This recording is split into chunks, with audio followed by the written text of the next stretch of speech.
Good afternoon, ladies and gentlemen. Thank you very much for being here with us today.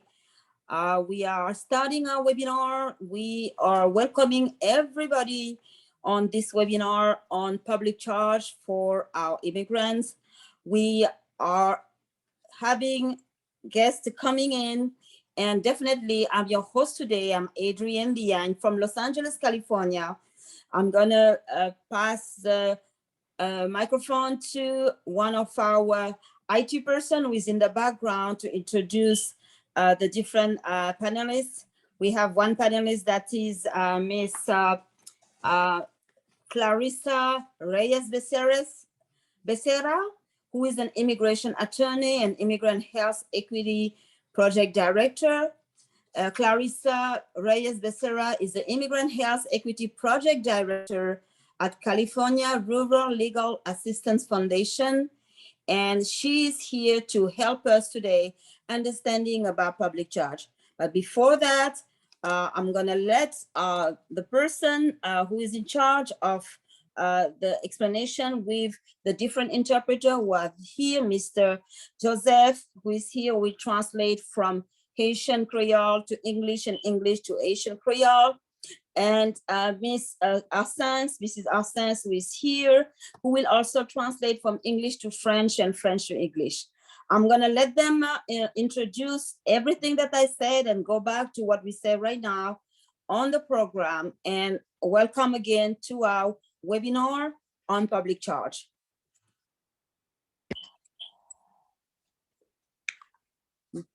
Awesome, Mama. What we're gonna do, I'm gonna explain a little bit what we're gonna do right now. We're gonna have to interpreter, if I can have the slides for people to understand how we're gonna introduce the different interpretation. If you look at on your screen, if I can go back into the first slides on the technical side, how we're gonna handle this program, translated from French to English and English to French, or French to Creole, English Creole to English to Creole. Mr. Joseph, can we have the first slide? Alors, I'm gonna say that in English and you can translate in Creole, and then Miss Arsense will translate in French. If you look at on your screen, you will have a globe on the bottom. Gardez écran ou gagne un petit globe qui en bas à gauche. Si vous regardez bien votre écran, vous verrez qu'il y a juste une icône juste à gauche de votre écran. And if you want a translation in English to French, you will click the one that says French. Si vous avez traduction de anglais à français, vous cliquez sur le côté qui marque de anglais à français. Si vous voulez une traduction du français, de l'anglais au français, vous n'avez qu'à faire un clic sur ce petit point qui est juste à gauche de votre écran et qui est inscrit français. And if you want to do the reverse, the interpreter will do the reverse. We translate from English to Creole, and you can go to click to the button where you see the kind of map where you can go to the translation that you need. Donc, si vous avez la traduction en créole tout, ou après les côtés qui marquent anglais tout, anglais à créole là, nous-mêmes pour gagner traduction directe qui est anglais à créole là-dedans. Le contraire se ferait de la même façon également en allant dans le sens contraire. Donc, vous n'avez qu'appuyer sur la partie française, le point français, et vous aurez la traduction en français. Vous allez sur l'anglais, et vous aurez la traduction du français à l'anglais. The program, the agenda today is about healthcare and public charge, and we talk also about the COVID-19.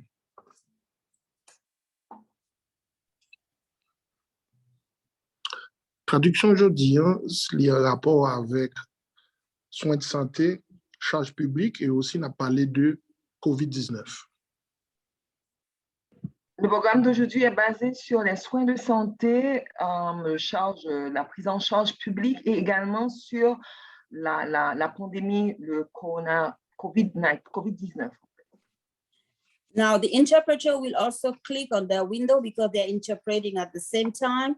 It's a simultaneous interpretation. The interpreter can go in their own window and their own rooms. And I'm gonna introduce again our guest. I'm gonna just let you know that this webinar was possible because of the Children Partnership. Miss Araceli Navarro, she doesn't want me to name her, but she's here and she's the one who create all this and make this podcast and this webinar available. And she is definitely the EML at the Children Partnership and the Director of Government and Community Relation. And Alan Porteno, who is also behind, who is the intern and the community engagement. We also have this different interpretation is on three languages. As you see, we have English, French, and Haitian Creole. And also we are collaborating with two organizations in Los Angeles, California, with Mr. Washington, who is here, Baba Izioku Washington, and also the organization named Eagle Wings of Enlightenment Center with Marta G. Without further ado, I'm gonna introduce again Ms. Clarissa Reyes Becerra, who will do this program and who will also introduce this webinar. You have the different translation again. Don't forget to go in the windows and in the different windows and doors where you can get the translation in English and the translation in English and Isme and the French and the Haitian Creole. Again, Ms. Clarissa Becerra, welcome. Ms. Clarissa Reyes Becerra is the Immigrant Health Equity Project Director at California Rural Assistance Foundation that is focusing on how immigration status affect the ability of immigrants to access health care and public benefits. And we seek also to enforce federal and status right and state right to access healthcare for immigrant community. Again, without further ado, Ms. Clarissa Reyes-Becerra. Clarissa Reyes-Becerra. Thank you, Adrian, for that introduction. And thank you to Araceli and the Children's Partnership for helping to coordinate this presentation. As was mentioned, I'm an immigration attorney with the California Rural Legal Assistance Foundation. We are based in Sacramento, but we serve immigrant communities throughout the state. And at the end of the presentation, we'll be having a Q&A to answer some of your questions. And we'll also provide information to where you can ask more questions or get a consultation for free from an immigration organization near you. But today, the big topic really is public charge. We're going to talk about what it is and why it's important to talk about. And so the title for this presentation really is My Rights as an Immigrant to Public Benefits. What rights do you have in the United States, even if you're undocumented, if you are a resident, and if you're a naturalized citizen or have another kind of immigration status? Next slide, please. So the questions we'll be answering today are: one, should I worry about using public benefits if I'm applying or expecting to apply for immigration relief? And two, do I as an immigrant qualify for any public benefits even if I don't have legal immigration status right now? So if we go to the next slide, you'll see that no, you really don't have to worry about using public benefits, even if you're going to apply or are currently applying for some kind of immigration relief right now. But it's always important to talk to an immigration attorney if you have questions. Second, you probably have options, even if you're undocumented, that you might find that you might still qualify for certain kinds of benefits. And not only that, US citizen children qualify for additional benefits, even if their parents are undocumented and can't. So that's really important to know, because in mixed status families where there might be US citizen children, the family can still receive benefits. Next slide, please. So these are the questions for today. Kind of more generally, what are we talking about when we're talking about public charge? I call this the who, what, where, why kind of slide. So we'll talk about what is public charge, when does the public charge test apply, who does the public charge test apply to, how does the public charge test work, and what benefits are included in the public charge test. All right, next slide. So public charge became an issue because during the Trump administration, they made changes to the public charge rule.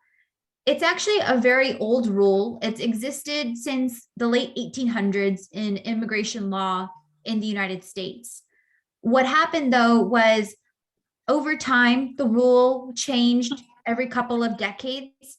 And what we understood to be the rule was the version from 1999. And that rule wasn't very difficult. It wasn't very strict. And so it really wasn't as big of a deal until more recently, when the Trump administration tried to make more strict changes. Fortunately, those strict changes to the law are no longer in effect, meaning that right now, immigration agencies use the old 1999 public charge rule. And under this policy, it is safe for immigrants and their families to use and access health, social, and other food and housing benefits. So what is this public charge rule? Why are we talking about it? It's a test really when you submit an application to enter the United States on a visa or to obtain lawful permanent resident status, meaning green card. When you're applying for these things, officials examine whether the person who is applying is likely to use certain public benefits or be primarily dependent on the government in the future. Next slide, please. So I want to focus on some words in this phrase. First, likely to use certain public benefits.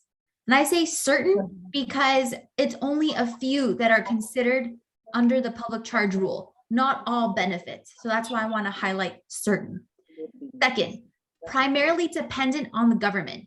this doesn't mean when someone uses temporarily some food stamps or another public benefit because they need a little help for right now, temporarily.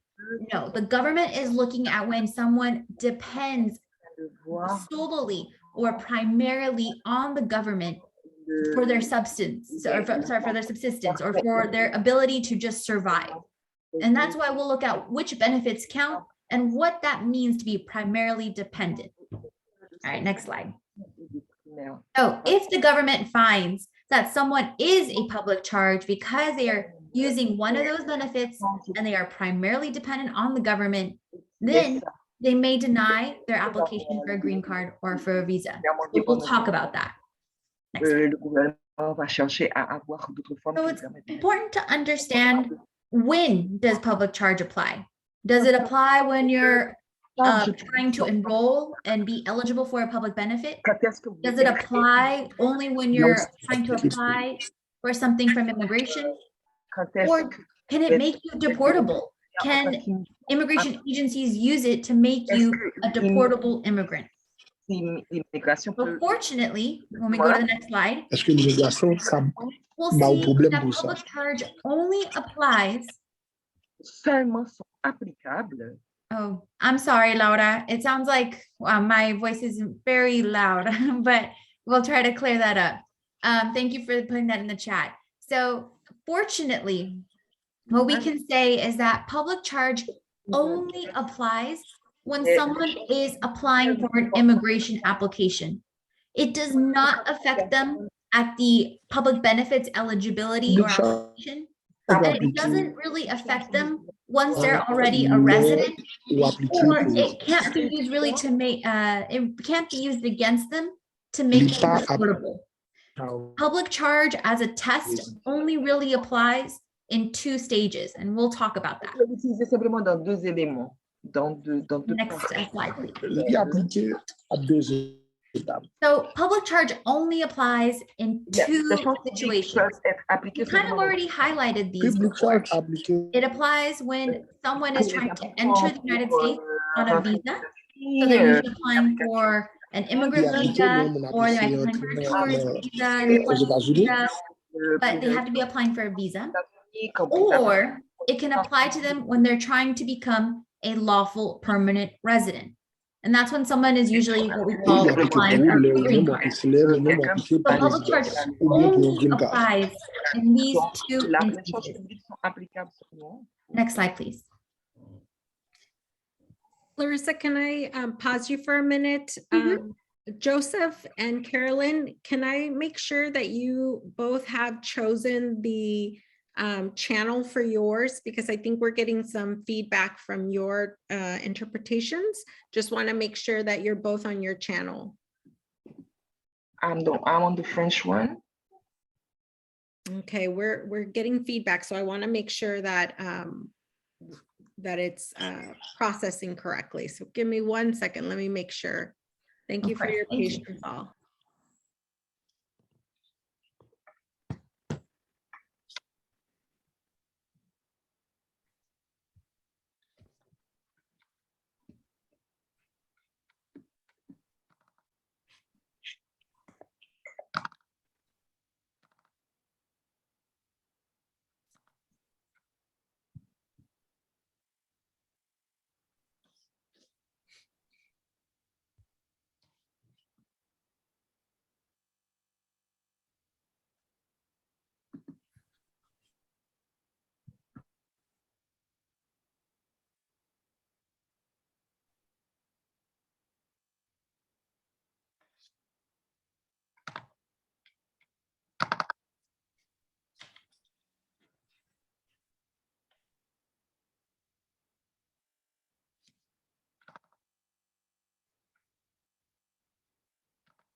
If anyone also has questions so far, please feel free to put them in the chat, and we'll try to make sure we answer them at the end if I don't point them out during the presentation.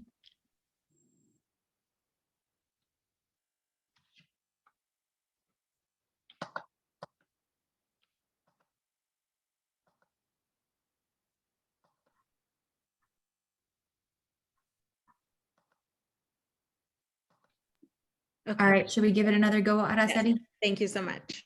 All right. Okay. great. Okay, Thank not you. good one. Oh, sorry, am I hearing another voice? I heard another one also. Hello. I think that we'll still have the same problem.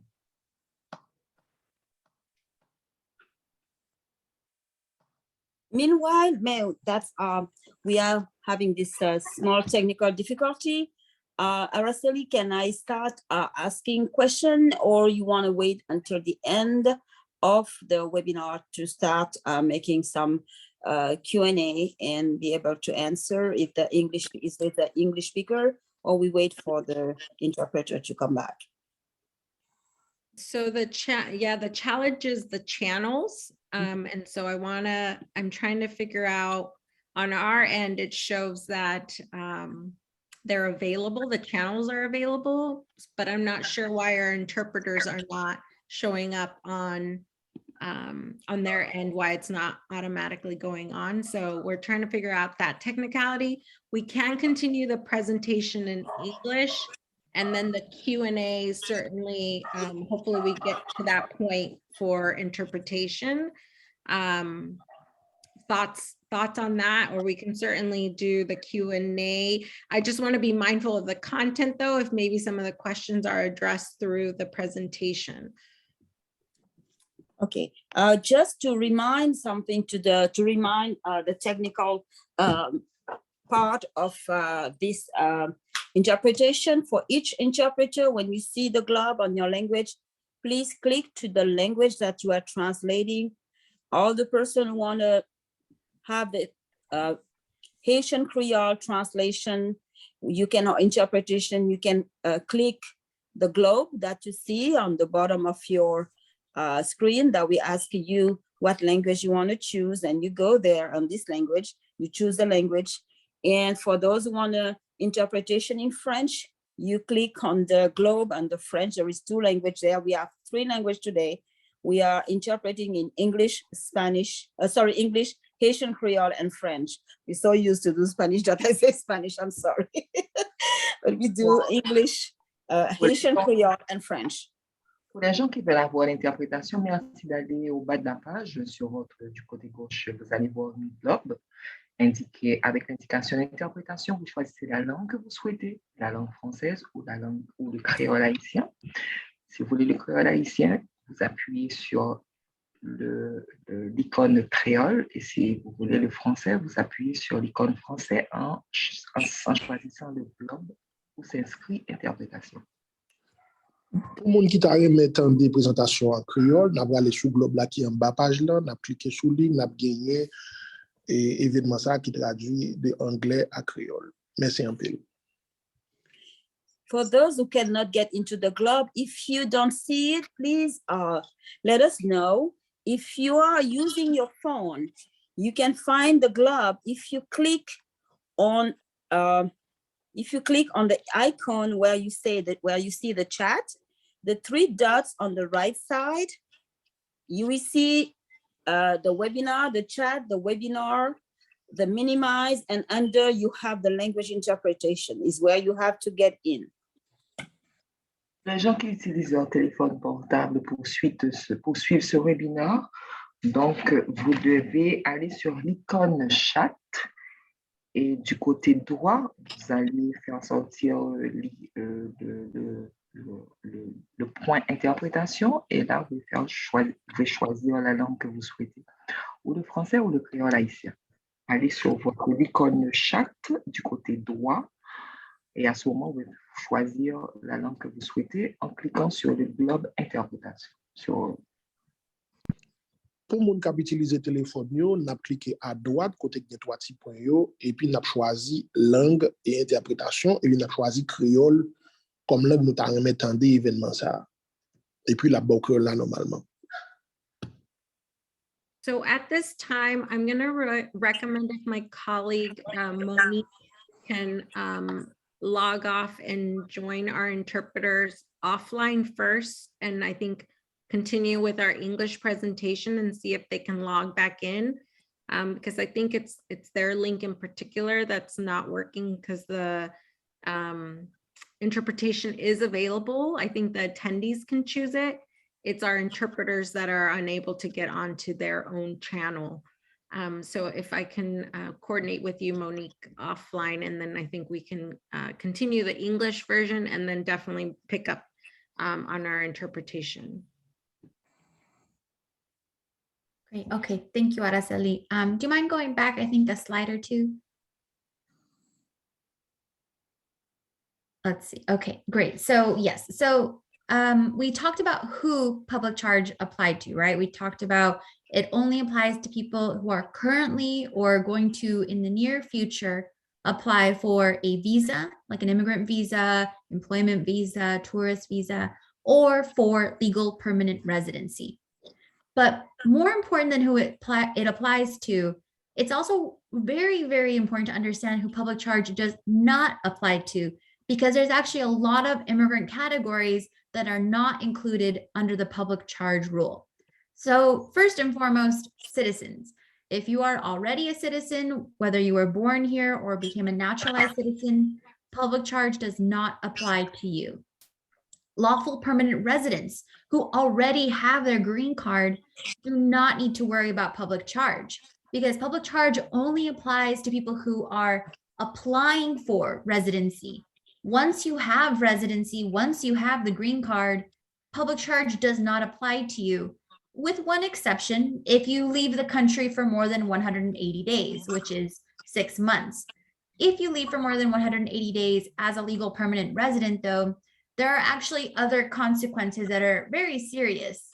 For example, immigration could accuse you of abandoning your status as a lawful permanent resident, as a green card holder, and want to understand why you were gone for so long, for more than 6 months, since that is a condition of your lawful permanent residency. So most LPR or green card holders know that they can't leave the country for more than 6 months without some risk. So public charge typically doesn't apply to them. And so that's really important to know for lawful permanent residents when they're applying for citizenship, when they're applying to become a naturalized citizen, or when they're renewing their green card, because in either instance, public charge should not apply to them. And then finally, for DACA recipients or temporary protected status holders, when they're renewing their status or applying for this status, this temporary status, public charge does not apply to them. Next slide. But, oops, sorry, the formatting, I think, during the conversion got a little messed up. But what's really important to know for DACA recipients and TPS holders, though, is that while public charge doesn't apply to them when they're applying for or renewing their temporary status like DACA or TPS, public charge can apply to them when they're applying for one of those visas or lawful permanent residency, usually through a family member or through an employer. So that's really important to understand, because when you're applying for something temporary like DACA or TPS, public charge doesn't matter for you. It's a temporary status. They're not doing the same tests or evaluations for you. But once you apply for something more permanent, like an immigrant visa or a green card for residency, then public charge might be of concern to you. All right, next slide, please. So there are also a bunch of other exempt categories. So this means that even though these categories of immigrants are applying for a visa or for a green card, the usual two categories where public charge would apply, they're exempt. The law says we understand that you are applying for a green card, that you are applying for a visa, but public charge still does not apply to you. And this is usually for humanitarian reasons. The categories here listed on this slide are what we usually call humanitarian categories of immigration relief, meaning that something has happened to this individual, this person, like a crime, or they are an asylee or a refugee, or they have some kind of particular circumstance that makes it that public charge should not apply to them, because the US government makes them exempt. They don't have to worry about this rule. So this exemption applies to refugees and asylees, U and T visa applicants who are survivors of serious crimes or of human trafficking, VAWA self-petitioners who have experienced domestic violence at the hands of a legal permanent resident or citizen spouse or parent or child, And then for special immigrant juveniles who have a special designation for youth, given a certain circumstance in their life where they have been abandoned or have not had the care of their usual guardians or parents. And there are other categories too. So you can get cancellation or removal. You could be one of the Amerasians, Afghan, Iraqi military translators, and a bunch of other smaller categories. But in my work and in a lot of other immigration nonprofits, the categories that we see of people who are exempt from public charge are on this left column of refugees and asylees, UNT visas, VAWAs, and SIJ. All right, next slide. So how does this test work? We've talked about who it applies to, who it doesn't apply to, when it applies, what this test is. So now it's important to understand how, because we're seeing that this test doesn't actually apply to a lot of people. It really only applies in very limited circumstances. So when it does apply, when someone is worried about public charge, we want to understand how it works. So public charge is a test that immigration officials use when they're looking at an immigration application. And there's a couple of questions on the I-485, for example, the adjustment of status application that ask if you've ever used public benefits. And yes, that is a question of concern. But you also turn in other paperwork when you apply for residency, for example. You submit an I-864, which is the affidavit of support, meaning that you have a sponsor in the United States saying that they will help you if you ever are not financially stable in the United States. So with all of this in mind, the immigration application that they're looking at, they can't just look at one thing and say, we're only looking at this one thing like the use of public benefits and calling someone a public charge. No. Instead, an immigration official has to look at the totality of the circumstances, meaning that they need to look at the immigrant applicant's entire file, their entire application that they've turned in, and they need to evaluate whether that person will become dependent on the government in the future. Not right now, not if they were in the past, but if they will become dependent on the government in the future, based on all the paperwork that they've turned in. This means that they have to look at the person's age, their household size, their income and skills, have they had previous employment or education that will make sure that they have more possibilities of having employment in the future here in the US, how is their health, and if they have a sponsor. And one of those factors, yes, is the use of public benefits. We'll talk about that. But what I want from people to get out of this slide in particular is that that's just one question an immigration official has to answer. They have to look at everything about this applicant to understand whether or not they're going to be a public charge. And that means that you can usually provide positive evidence in your favor to show that you won't be a public charge. Next slide. So now we're going to highlight and talk about the use of specific public benefits, because that's the question that's concerning more people. That's been the scare tactic, what's caused confusion, and it really has had an effect on our communities. And I know that amongst my own clients, we often have to explain that using public benefits won't hurt somebody's immigration application. So we'll talk about why. Next slide, please.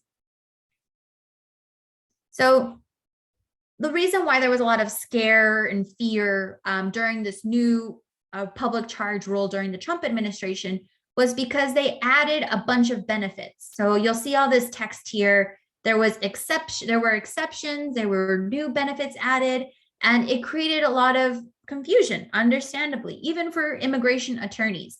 But fortunately, that is no longer the rule. That's why there's a huge X in the middle of this slide. This is no longer the rule. And only 2 benefits are considered. Next slide, please.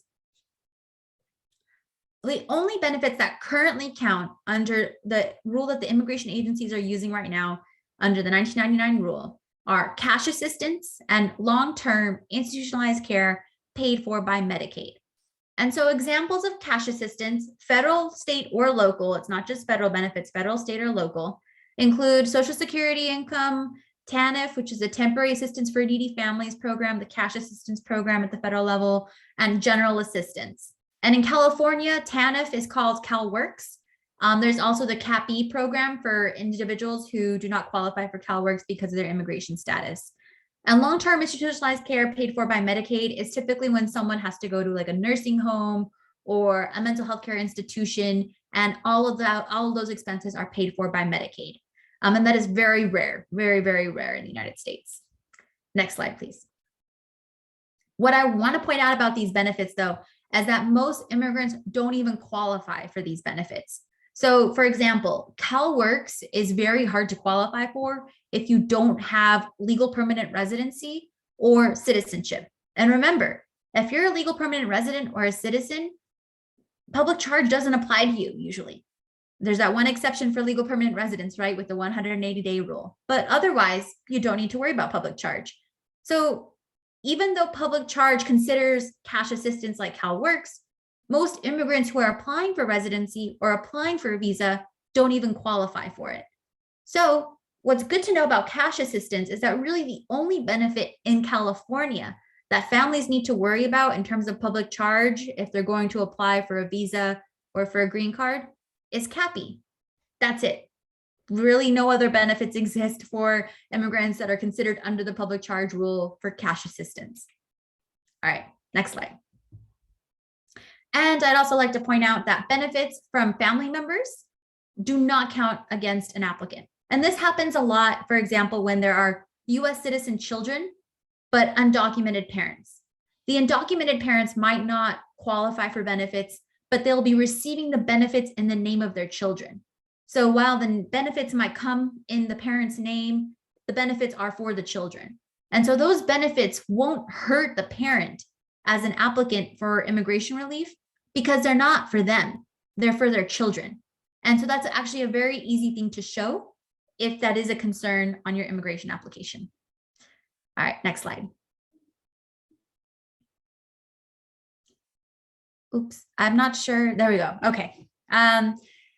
There are also so many benefits that are not included under the public charge rule. And I actually want to point this out because this list isn't all of the benefits that don't matter. And there are so many more, and especially with COVID and the pandemic, wildfires, drought, there have been a lot of emergencies really recently that have created other public benefit programs in many states, not just in California. So this list isn't the only list of benefits that don't count under public charge, but they're the benefits that we get lots of questions about. So basically any Medicaid program like Medi-Cal in California, CHIP, which is a part of Medi-Cal and Medicaid, CalFresh or CFAP, which are basically the nutrition assistance or food stamp programs, housing assistance, emergency and disaster relief, WIC for women, infants, and children, public health services like vaccinations, preventative services, school-based services like free and reduced lunches, pandemic EBT, public education, Head Start programs, financial aid, scholarships, unemployment or Social Security retirement or workers' compensation. None of these benefits are counted under the public charge rule. They are completely safe to use. The only two benefits that count are cash assistance that are for income maintenance, federal, state, or local, like CAPI or CalWorks, or two, institutionalized care paid for by Medicaid. All right, next slide. And there's actually this great, much more extensive list because they're not putting it just on a tiny slide by the ILRC. They call it their safe to use list, the Immigrant Legal Resource Center. We have the website here, you can Google it, but it's mostly for California residents. And you can look at this list and say, okay, I'm worried about this benefit. Will it be a public charge benefit that might hurt my application? And more than likely, you'll find it on the safe to use list, meaning that it is safe to use. Don't worry about it. So I like pointing this list out because it's pretty helpful. All right, next slide. One, I just want to have in big highlighted letters for everyone. Medi-Cal is not a public charge benefit. We've been really concerned about this during the pandemic since a lot of our families and communities have been using Medi-Cal to make sure that they receive the care necessary during the pandemic. People have also found out that they're newly qualified. And also there's going to be the expansion for 50 and over, for seniors 50 and over, regardless of immigration status, coming in May. And so we want to emphasize for everyone that Medi-Cal is not a negative public charge benefit. It is completely safe and completely safe to use and to receive. All right, next slide, please. Also, a question we got a lot during the pandemic was stimulus payments and tax credits. So for example, did you receive the advanced child tax credit? Or will you be receiving one with this new tax season? Did you receive those stimulus payments both from the IRS or from the state of California? And all of these are safe to use. You can use them, access them, apply for them. They are completely safe. And this is because they are considered earned tax credits based on your income and employment. The government understands that you qualify for these because you earned an income, you had a job. And so they consider that to be a good thing. They want you to have a job. They want you to contribute to this society. And so this is not a public charge benefit. Next slide, please. All right, and just for some more specific info when it comes to COVID, receiving tests, vaccines, and treatment for the coronavirus will not make you a public charge. Why? Because Medi-Cal and Medicaid are public health services and not negative public charge benefits. Same thing with unemployment or paid leave, whether it's family, disability, or sick leave. None of these will make you a public charge because they are earned by you as a worker, a contributing member of the United States. And so immigration agencies do not consider them negative public charge benefits. Next slide, please. So if anyone ever has any questions, I would always, we'll have some referrals for attorneys, but here are just some resources that you can go to. USCIS has a pretty good explainer now on public charge and also refers to other resources. The ILRC, they have a great resource page on public charge, including that safe to use list that I showed you, and also a community handout that has like some 5 easy questions on public charge or 10 good points to know about public charge. So it's a really useful tool to use if you have some more basic questions about public charge. And then PIF also has their Know Your Rights materials, which are really helpful in understanding your rights, not just in the public charge context, but also in the healthcare context. All right, next slide. So in summary, now that we've gone through the who, what, when, where's, whys of public charge, let's answer these questions. Should I be concerned about public charge if I'm not going to apply for residency for many years? What if my child is using public benefits, but I am not as an undocumented adult? Or if I'm using Medi-Cal to treat COVID or for an emergency? All right, let's see what the answers are. So number 1, if you're not going to apply for residency or for a visa for many years, it's not on your radar right now, don't worry. Public charge probably does not apply to you because you're not currently applying for residency. Remember, public charge only applies in 2 instances, when you're applying for a visa or when you're applying for a green card. If you're not in that circumstance right now, don't worry about it. Plus, also, immigration laws change all the time. Congress is considering changes right now.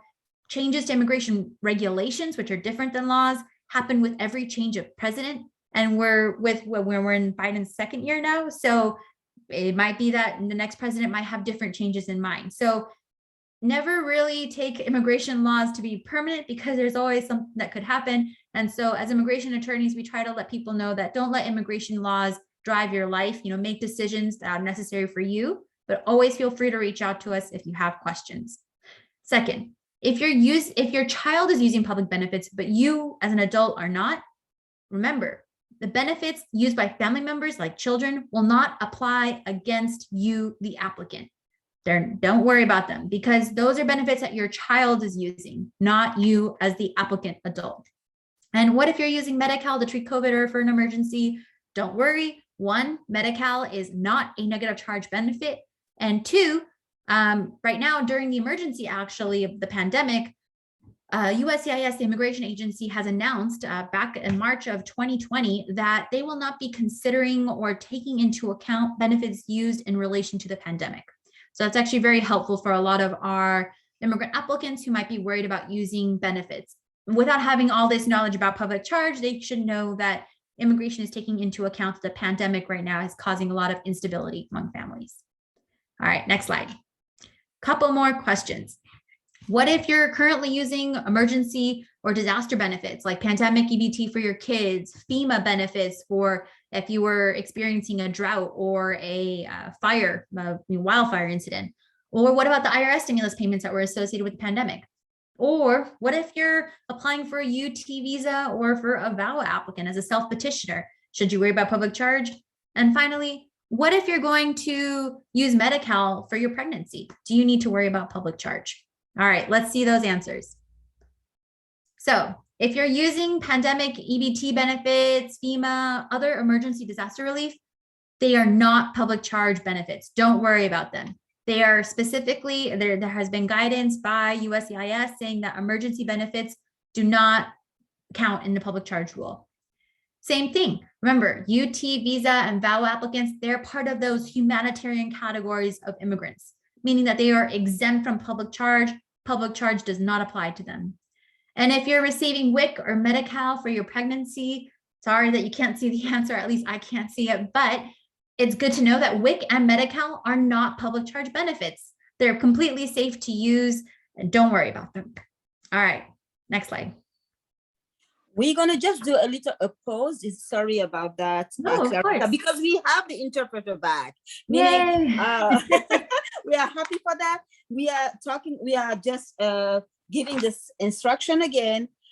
We have this webinar in 3 languages. It's amazing to have 2 interpreters who are in Haiti. They are sitting in Haiti, interpreting for us today, 3 hours ahead of us. Meaning we have Miss Arsens, who is translating from English to French. And we have our friend Dominique, who is interpreting in Haitian Creole. For all who want to have the interpretation, look at the icon showing language interpretation in the chat on the bottom. You will see it. You choose the language there. You click on the icon, look like a globe, and you go in this icon.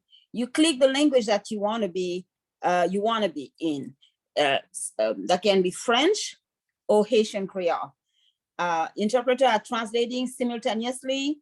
They are here for you. Take advantage of that. It's something new that we are starting and trying today. And thanks for being here and thanks for your patience.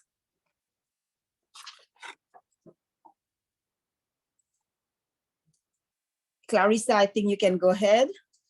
Great. Okay. So I think we were towards the last slides. Yes. Really, these last slides will cover where you can go if you have more questions about public charge and referrals to those immigration organizations near you. All right. So I'm not sure if we can go back to that slide. I believe it was like slide 31 or 32. Correct. Great. Okay, awesome. So I think we're a couple slides ahead. So we answered these questions, right? And you can see that for many, many people, public charge isn't a concern. It applies in very limited circumstances. So the last question, let's go back to that slide right before. Awesome, thank you. So the biggest question that I try to make sure everyone understands is, should you disenroll or just not enroll in public benefits because you're afraid of public charge? And I, as an immigration attorney, am happy to say that no, don't disenroll, keep your benefits, don't not enroll. I encourage you to figure out whether or not you're eligible for these benefits. And if you have a question or you're concerned about these uses, public benefits, or if you're worried and just want to know if you should disenroll or you're concerned about enrolling in the first place, talk to an immigration attorney. Have them answer these questions for you about public charge, because more often than not, it's a completely safe benefit to use, and you should be able to use that benefit, have the stability and financial security that you need, especially in times like these during a pandemic. So there is a list of public charge providers. It's a list put together by the California Department of Social Services. They provide grants to these organizations so that they can do free consultations for immigrants on these questions. And so here's some of them in the area of Los Angeles. And, they have numbers where you can call, websites that you can check out to see where it might be best for you to call or email to send your question. And I think this is important because in California, there are resources, there are benefits that families can use without being worried about public charge. All right, I think the final slide is just some of our, immigration proposals. I just had a question about this today. I had someone tell me on the phone, do I qualify for something because I thought President Biden said that immigrants who got here before 2011 would now be eligible for a green card. And no, there is no such law yet. There have been no big changes yet to immigration. Unfortunately, we are constantly trying to work with other advocates and other organizations to push for immigration reform in Congress, at the federal level. There are certain proposals like the U.S. Citizenship Act. There were some recommendations for the Build Back Better bill that has now kind of died out in Congress. There's the DREAM Act, the Secure Act. There are a bunch of proposals out there, but nothing has been passed as a law yet.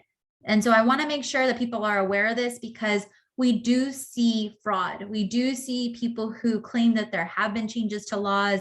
We do see people telling people, oh, pay me this amount and we'll put you on a registry, or we'll get you a green card when you wouldn't have applied before. And I just want you to make sure that if you are talking with someone, make sure that they're an attorney or an accredited representative with an organization that is credible. And so I think that's just very important to emphasize in this immigration context. All right, I think one more slide. So if you want to go to that website for different organizations in your area that could provide you free immigration assistance, definitely check out the bit.ly website, bit.ly/CDSS-IMHelp. That's a direct link to the different organizations in your area that get grants from the state of California to do this work. And also, if you have questions about public charge, we do at Sierra Leone Foundation have a public charge line. It's a voicemail. Please let us know your name and your phone number, and we'll try to call you back to answer your questions.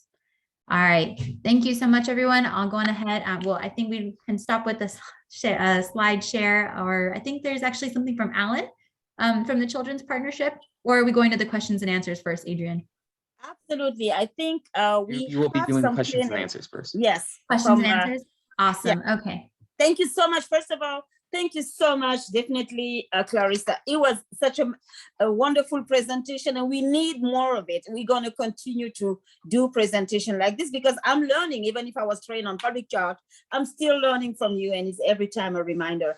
We're going to go to the Q&A. Alan is there for the Q&A. Alan, can you let us know about the Q&A?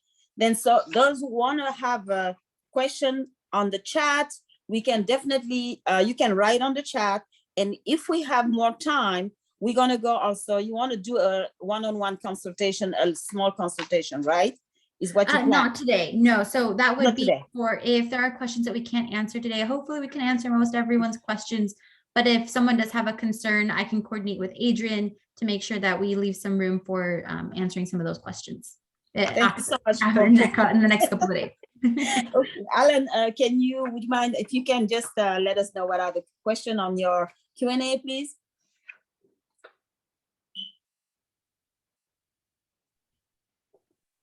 Yeah, so we just have one question right now from Benjamin Wood. So Benjamin asks, could a sponsor be sued by the government if an LPR applies for or receives public benefits within the first 5 years of having a green card?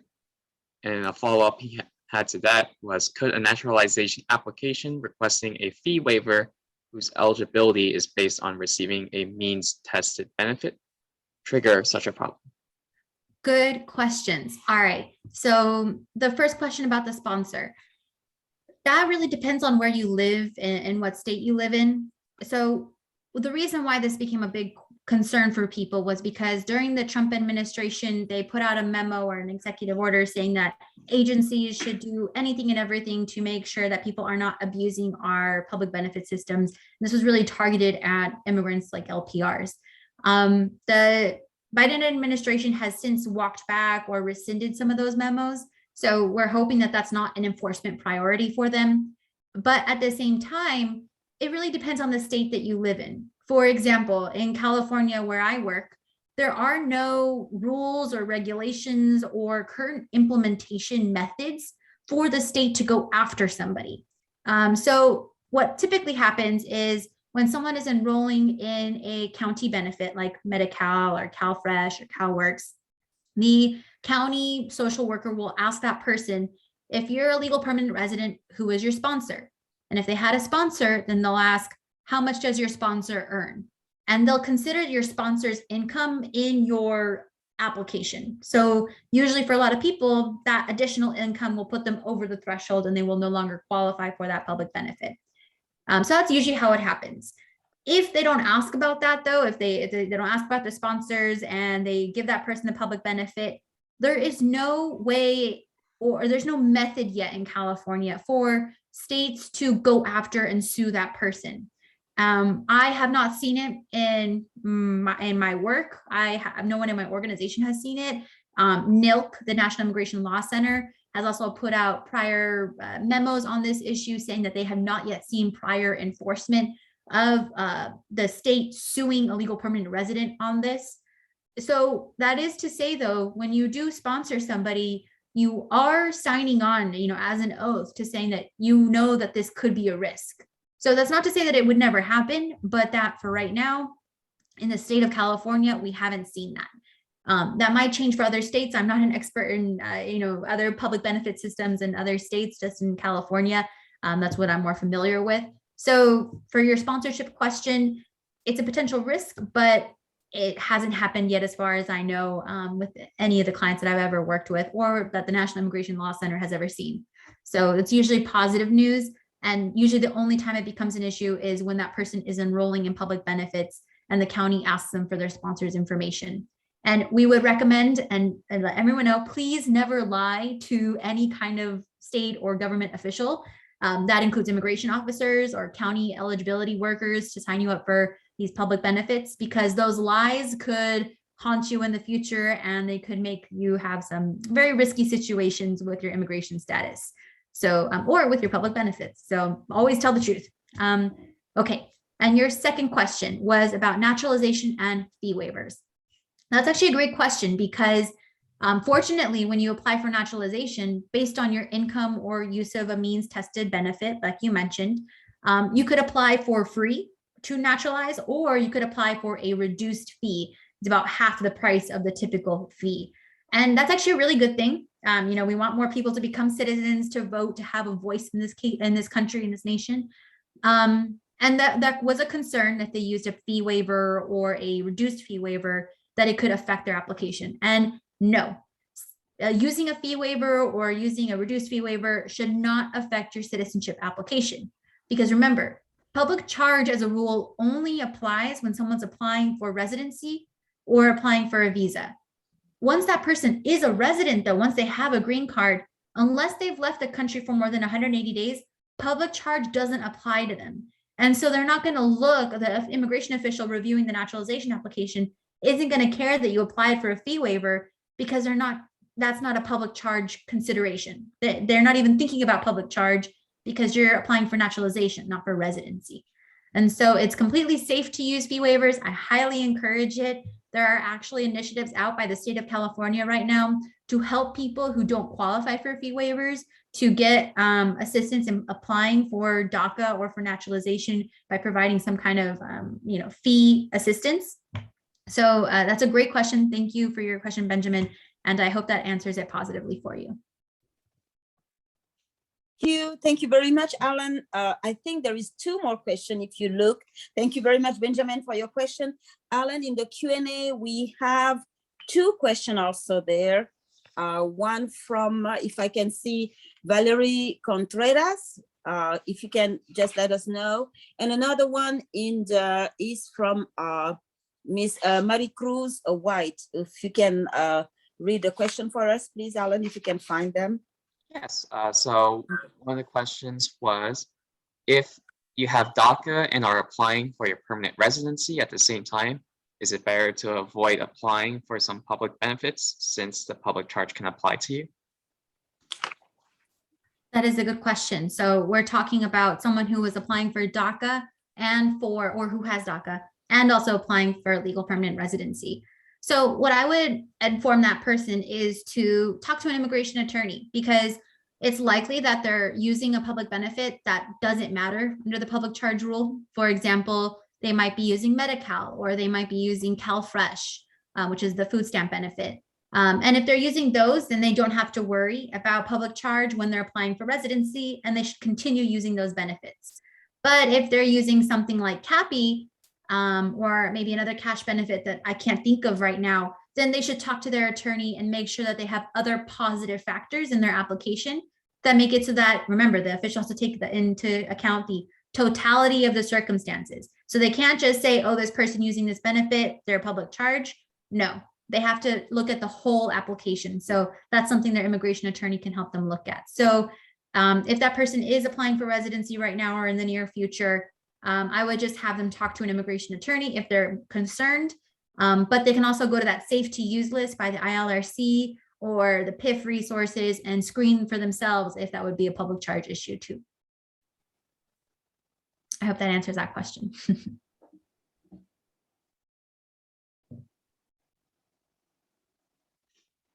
Was there another question, Alan? Sorry. Yes, so then Valerie asked, can organizations or workers actually say that these programs will not affect their public charge? And then the follow-up is, or is it always best to just refer them to the websites and their personal attorneys rather than take our word? That's a really good question. There is always that line of what's legal advice and what's, basic information that's general community knowledge.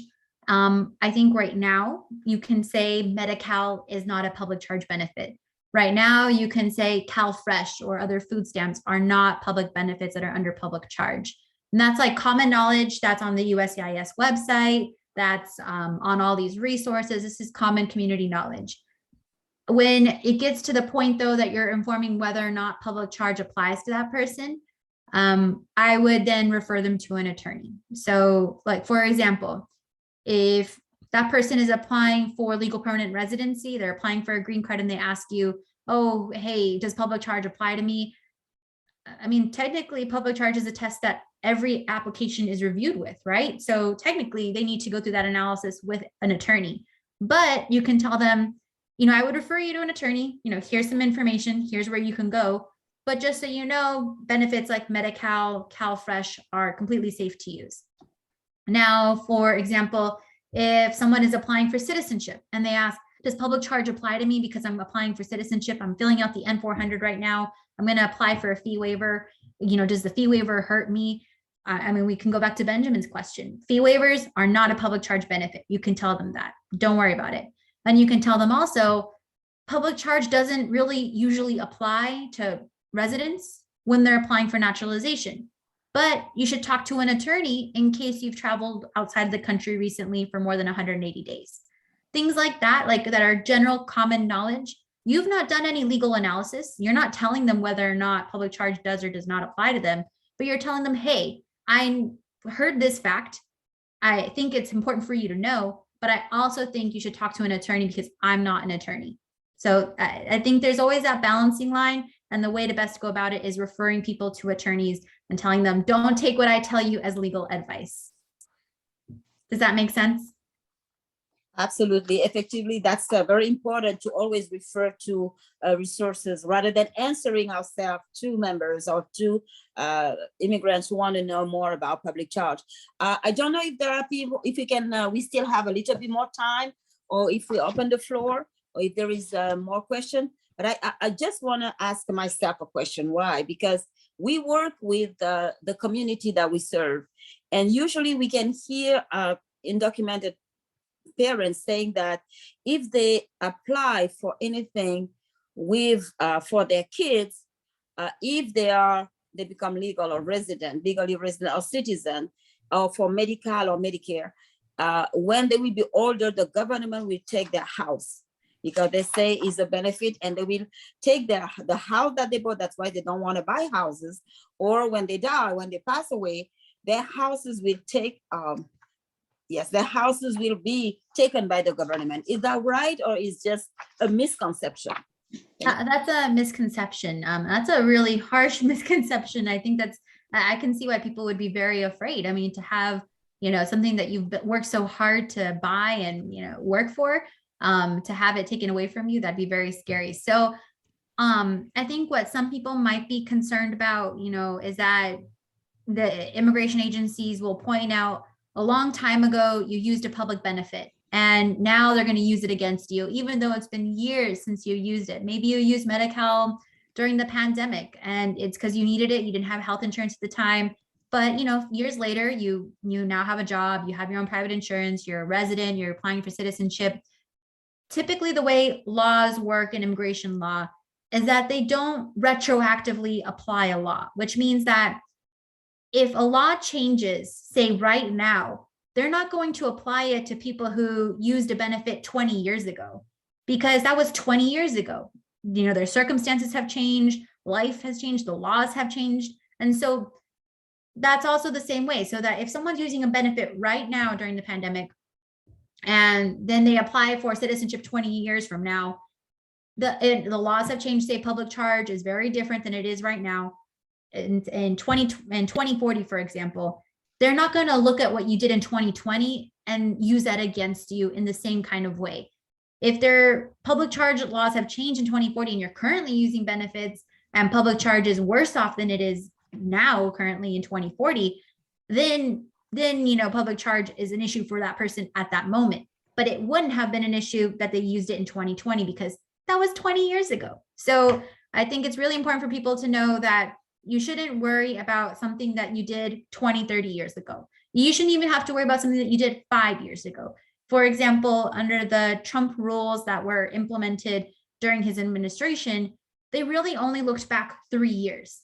And what they said was, if you used a benefit in those 3 years, they would take it into consideration.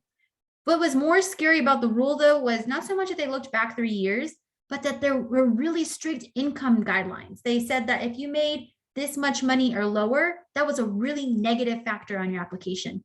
But if you made a lot of money, then that was really positive. And so it was really harmful to immigrants who were lower income.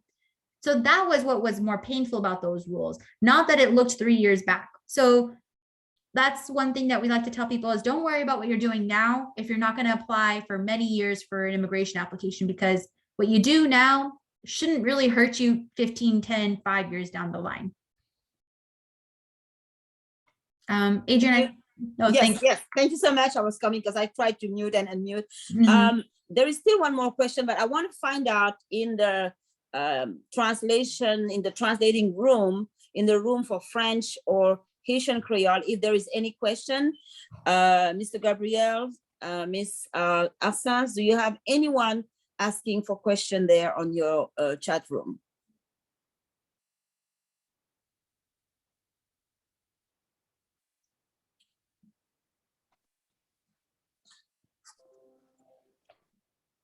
Okay. What I can do, Alan, we have one more question. I think that there is one of our guests who is definitely very interested about immigration. Alan, if you are there on the Q&A, there is one more question, please. Yes, so once again, we have another question here. Will the Biden administration's proposed changes to the public charge rule make it easier or harder for immigrants to qualify for residency? That's a good question. So what happened when President Biden came into office was he rescinded the changes, which means he reversed the changes that the Trump administration did. So that was a good thing. Trump administration made public charge a much more difficult and strict rule, and that's what caused a lot of fear and confusion. And as soon as he came into office, President Biden, he changed that and he went back to the old rule. So that was a good thing. And that's where we are today. That's why there's only 2 benefits that are considered. And that's why we don't have to talk about income guidelines and how and your resume of employment and a bunch of other things that were of concern during the Trump administration. Currently, also, the Biden administration is going through what's called a notice and comment process on public charge, which means that they put out a notice to the public of the United States and they said, okay, we're going to make changes to public charge. We want your opinion. We want your input. They are, I believe, in the closing stages of that notice and comment period. And you can actually work with PIF on that. If you have an opinion, if you want to have an input, if you want to put in a comment to the Biden administration about the public charge rule, you can do that. They've put out some language saying, you know, this is what we're recommending. This is what we're proposing. What's your thoughts? So that's your opportunity as a member of the public to put in that input if you'd like, or to work with organizations like PIF by signing on letters or, agreeing to what PIF is saying about making better changes to public charge as a rule. As far as we understand it, the Biden's current rule that he is trying to propose to make changes doesn't actually change the public charge rule a lot. It would stay very much the same, and it would just make it so that there's a solid understanding of public charge. So that's why I didn't really talk about it in this presentation, because the current recommendations that the President Biden administration has right now, they're really not that different than the current rule. So it's not always good to talk about stuff repetitively and confuse more people. But that's a good question. I don't think public charge will be eliminated as a policy. I think it's here to stay for a while, unfortunately. But at the same time, we're thankful as immigration advocates that it's no longer as strict and as scary as it was under the Trump administration. All right, well, I hope that answers your question, and I'm happy to answer follow-up questions as well on that kind of issue. If you're interested in getting involved with PIF, you should definitely leave your information in the chat so that we can, email you how to get involved with PIF as a part of the public charge questions and campaign. If you want to be able to sign on as a commenter on this notice and comment issue with the President Biden administration, who is currently considering those proposals, put your information in the chat, and get that information for PIF so that you can get involved as well. All right. Oh, Adrian, I can't hear you. I'm not sure if that's a muting or a... Yes, definitely. Thank you so much. Thank you so much, Clarissa. A very interesting topic. We have a coalition. That's why we figure out when we come together and work together is amazing, because we have the coalition with Health for All is where we met the Children Partnership, and we connect with all the community that are not served or those who don't have a voice. We have you. We have a Health for All, Food for All. Benjamin is not here. It's a big movement right now that I've never seen before 16 years ago when I came 17 years ago. And now we are all coming together, our immigrant, and working and exchanging information and doing these webinars that you can ask us to do more webinars. I think we finished the time. I want to thank each and every one of you. Clarissa, you're amazing. Araceli is in the back, and Monique, we're doing we call it the technical portion of the program. Alan, thank you. On behalf of the Children Partnership, on WECAN Foundation, we have Mr. Washington who is here, who is one of our elders in the community and is always here standing for us, for Black and Brown community for long. We have Eagle Wings of Eagle Wings, our Enlightenment Center, who is our community center and our resource center, also our spiritual center with Mataji, who was here. She came for a minute. We're gonna do more of this, and we're gonna also, I think, Araceli, we have the first slide showing what topic we're gonna talk about.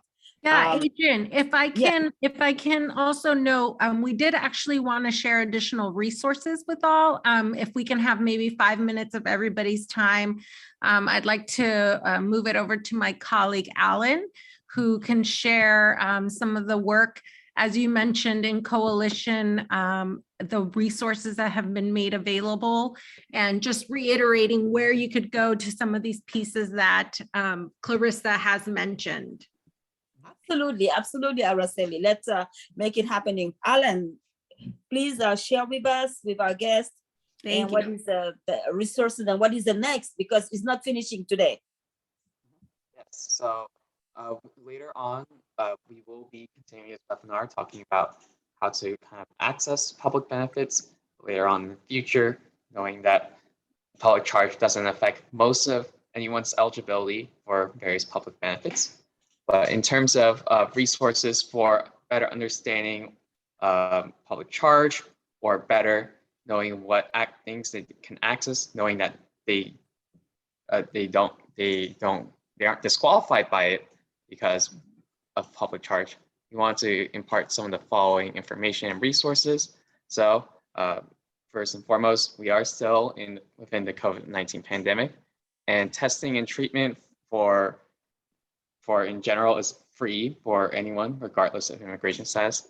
Nothing that you access here during COVID or COVID-related things will affect your public charge. So get the support you need, and we'll be pasting some links in the chat for resources and information. Next slide, please. So then here's a couple of links in order to get a vaccine boosters, and where you can find that, where you can get that information, or where you can go to get vaccine tested and such, and keep up to date with the current COVID-19 updates via the California Department of Public Health website. Next slide, please. So this was kind of a little bit about what we were talking about in terms of resources that are available to help you get takeaways or remember some of the points that we've made in this presentation. Here's a website here that can help you check to see if the public charge or test personally applies to you. If there are any other questions, or if you also are unsure, then it's very important that you would still continue to consult an attorney. All right. Next slide, please. And okay, there we go. And so again, healthcare is a human right. And so a lot of what we talked about today is that there's some health services, or a good amount of health services, that a lot of immigrants currently qualify for. And if you're in California, that healthcare is generally expanding for immigrant seniors as well. So here's a couple of links in order to know how you can access healthcare services as an immigrant. Next slide, please. And then, as we emphasized, most importantly, it's important to check in with a lawyer if you're thinking about applying for residency, or you're unsure about your status in accessing public benefits. So there's a couple resources and information about what services are free or safe to use, as well as people you may be able to contact so that you can get some help in discerning whether or not you are able to qualify for certain, or you're disqualified for using certain benefits. So those links will be shared in the chat once again. And just want to uplift some of our resources here that we have as part of the Children's Partnership. So as we talked about, earned income tax credits and other tax benefits are generally public charge safe. And so we actually have a lot of information about how you can access earned income tax credit on our website. And we've recently created a fact sheet in Haitian Creole. So if you can check our website, you can find our ARPA fact sheet in Haitian Creole. If you still have questions about anything regarding COVID or the COVID situation, we also are, as part of the Children's Partnership, we have our COVID-19 education webinar tomorrow. And if you have any other questions about child income tax credit, we do have a webinar on the 10th of March talking about those things. And so and we also have a bunch of other information and resources available on our Children's Partnership website, like our Child and Child Fact Sheet series. If you have time or have any questions, we implore you to check out. And that is it in terms of resources. Here's just all of us here from our PIF coalition. And thank you so much for attending. Again, if you have any questions or if you want to share anything with us, I believe we're going to be here for another 10 minutes or so. If not, feel free to reach out to any of us with the information that we've shared. Alan, I have a question that is interesting, because right now, thank you so much for presenting. I'm sorry, we brushed it a little bit, but we're gonna come back into maybe more webinar. But my question is about the taxes, because we are starting the tax period, right? The tax credit. Is there any place where our guests can go to file their taxes? Because there are resources out there that we can provide regarding taxes. Do you have any resource? And the website also for the Children's Partnership for our guests to find you. Yes, I believe there is a link where you can actually try to get those done online. And I also know of information about what you would need to bring in order to get your, in order to like go through a consult if you were to do it with someone else. I just don't think I have that information on me. I'm not sure if you have it on yourself, Araceli. Yeah, we can definitely add it as part of the follow-up email with the slides. Again, with also the registration for the 2 upcoming webinars. Next, on 3/10 at 1 o'clock, we will be joining some of our national and California partners to go through some of those details. So we can certainly share the registration and the resources as Alan mentioned, in terms of what you also need, where to get an appointment, what kind of support. Here in California in particular, we haven't had the most uptake in those who are eligible for the additional tax credit. So we want to make sure our families receive it. So it is very important. Oftentimes, the families who are eligible for this extended child tax credit are not applying by April or filing their taxes by April. And so we want to make sure that we reach families. So this is going to be an ongoing effort, and would love to stay connected on how we can support families to get the information and the partners that can support them. Thank you very much, Araceli. We stay here for a short time, and feel free to ask a question. Thank you again, Alan, Clarissa, Monique, everybody who make this webinar possible for our community. Kellen, who is translating, and Mr. John Dominic, who is translating also in Haitian Creole. We are definitely happy to continue to answer to your question if you have any question.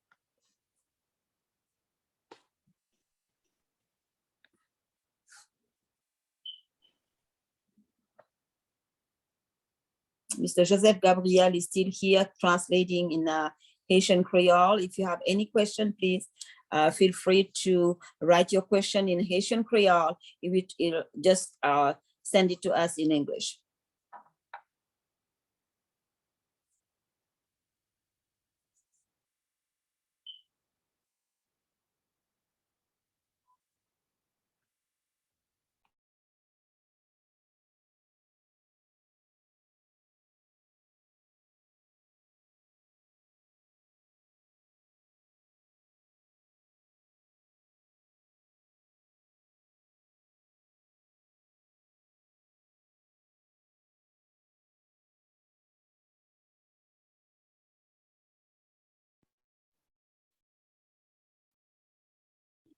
I'm also checking, as you all know, we're also on Facebook Live. So I just wanted to make sure if there was any questions coming through there, but it's not. So definitely encourage you all to share on if you have your own links, your own pages, handles, to please share the Facebook Live that you can find at Kids Partnership.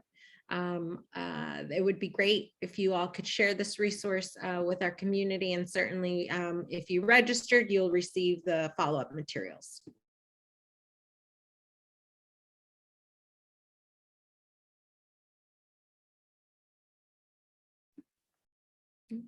Doesn't seem to have any other questions. I was just going to say, it doesn't appear that there's any questions at this time. So I feel like if that is the case, I'll just remind you that you can contact us at the Children's Partnership or DREAM, or get in contact with any of us here in case you have questions you don't want to bring up in front of everyone. That's totally okay. But then other than that, thank you all so much for attending and being with us here to discuss about like public charge and how ultimately we can better like not fear like using public benefits or fear about like the things that public charge has traditionally have meant under the past administration. So thank you very much for coming.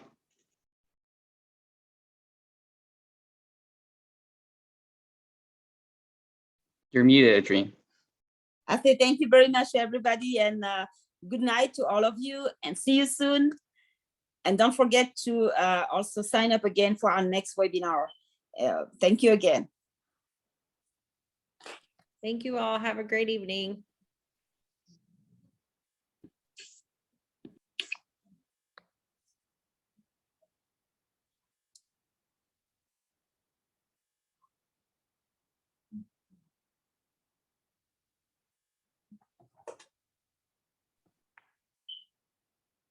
I think, so do we need to debrief or anything? I wasn't sure how these. Yes, events we are work. here to debrief is what we usually do. Araceli is still here? I don't think she's here. I think she actually hopped off. Araceli, come back. We are debriefing. Okay, well, Alan, you lead the debriefing. I guess. Yeah. I mean, I guess in general, like everything's went fine. I felt like the only trouble is the interpretation language, which I think now that we'll just be abundantly cautious